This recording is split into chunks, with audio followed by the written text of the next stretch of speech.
জয় গুরু জয় গুরু। আমরা এখন আছি মিরপুর শাহ আলী বক্তাদের দরবার। এখান থেকে কই যাবো জানি না। আমার সাথে আছে আমার পীর ভাই বাদশা ভাই। আপনাদের জাতির জন্য কিছু বলবে, মানে সকল জাতি ধর্ম নির্বিশেষে। কও আর কি বলবো, আপনি এই মাজারে কতদিন থেকে তপস্যা করেন? 30-35 বছর আল্লাহ রসুলের ডাকি।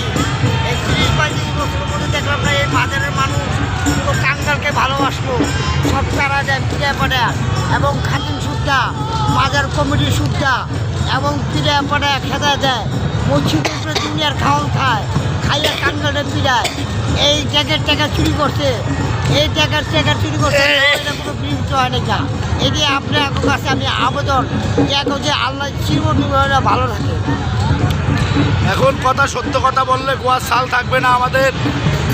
আমরা কিছু বলতে চাই কিন্তু পাই না। কারণ কেন, এখানে আমরা দূর দূরান্ত থেকে আসি শাহ আলী বক্তাদের দরবারে।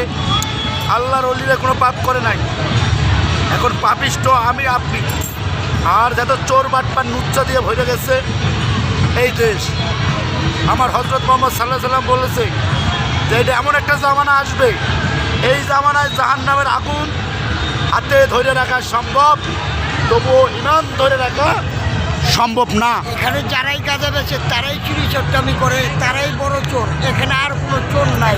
যারা এই দেশে, এখানে এই জায়গায় না, সারা পৃথিবীতে যারা দুর্নীতিবাজ, যারা অসৎ, এই তাদেরই পাওয়ার বেশি।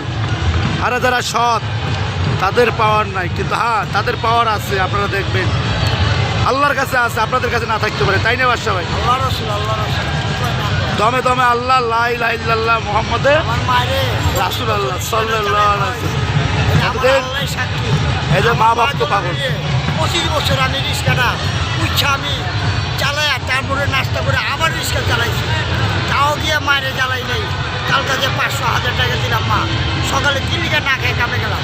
এটা আমরা বলি নাই কেন মানুষ। তাই আপনারা ভালো থাকবেন আর আমাদের জন্য দোয়া করবেন। জয় হোক, জয় হোক, জয় হোক।